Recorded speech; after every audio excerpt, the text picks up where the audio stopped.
Lord Capon and his page. At last. Good evening, friends. Join us, please, and sample what our kitchen has to offer. Wench! Pour Lord Capon some wine. We have excellent Hungarian wine, sir. Thank you. I won't say no. I'll be glad to drink to our upcoming victory over that rabble from Nabokov, and perhaps to an alliance against other such saboteurs throughout the Kingdom of Bohemia. Well said. Just what I like to hear. What do you say to that, Ulrich? It is certainly gratifying to hear a young lord expressing such concern for our country's fate. True. It is admirable that you are determined not to betray your Uncle Hanush's trust. Our agreement stands, of course. But I'd like to remind all of you here that politics is mainly about making the right compromises, not hasty decisions.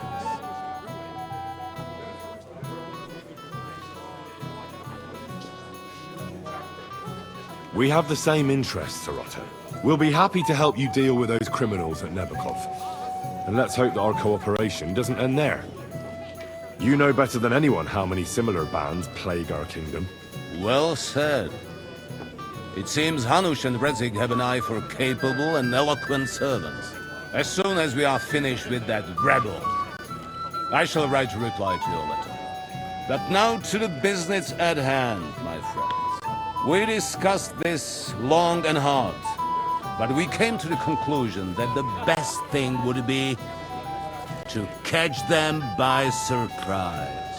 And for that reason, we will set out for Nebokov at the crack of dawn tomorrow. And we will string up the insolent bastard who commands the bandits from the nearest tree. More wine, Lord Chamberlain? No, thank you. The Lord Chamberlain needs a clear head. He will lead the assault on the fortress. What? Sorry, sir. But did you say we'll be under Ulrich's command? Who else? My captain is injured, and I am expecting an important visit. Unfortunately. Aha. And may I know what the Lord Chamberlain's plan is? Of course you may. It's nothing complicated. We'll pass through the Trotsky Gorge early in the morning and reach the fortress unobserved. A quick charge will get us over the palisade and we'll catch that rabble by surprise. They won't know what hit them. Ha ha! I'm sorry, sir. But isn't that kind of frontal assault needlessly risky? Risky? Peasants with pitchforks could handle that rabble. Have no fear, Lord Capon. Oh, that wouldn't be my plan. Sorry, sir, but I think my lord here has more experience of soldiering than your Chamberlain.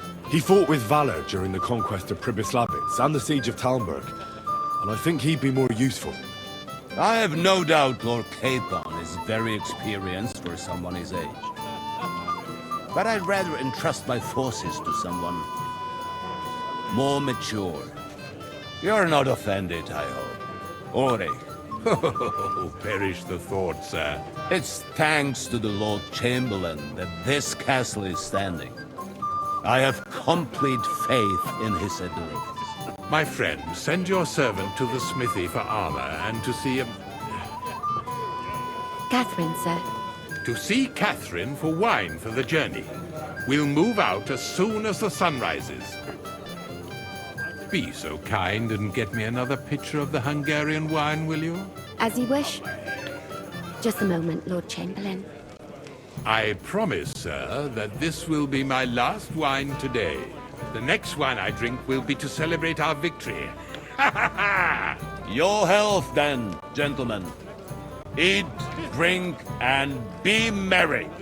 But don't overdo it. Tomorrow, I expect you to display your knightly valor for our rightful and joint cause. Anything else you need? He had to tramp the lords as well. I'd like to speak to Sarotto. Certainly. What is it, then? Would I be right in assuming nobody else knows about the content of our message yet? Correct. And that is how it will stay, until I decide on my reply to Hanush. What about the League of Lords? Do you think you'll convince the other nobles as well? Careful now, young man. The war hurts everyone without exception. And that is why it has to stop. Everyone agrees on that. Each one of us has to consider what he can do for peace in the land. You can show what you can do tomorrow, when we settle scores with those bandits. We'll make short work of them. I'll try not to let you down, sir. Certainly. We will talk tomorrow when it's over.